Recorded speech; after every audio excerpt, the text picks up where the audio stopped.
మధురాల కన్నా కమ్మా గుంటయంట లేక లేక నేను ఫోను చేస్తే నువ్వు హల్లో అన్నవంటే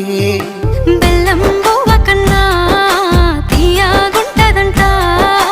ఎన్నడూ నాడు ఫోను చేసే బాగున్నావన్నవంటే ఏడాది ఎండల్లో ఉంటేనై మోస్తున్న నా బతుకు కష్టాలని పిల్లని చెయ్యి పట్టాలని నల్లని సీకట్లో ఒకదాన్నే కూసున్న దిక్కులేని పచ్చినయ్యి బావ నువ్వెప్పుడొస్తావని ఏళ్ళైపోతుండే పిల్ల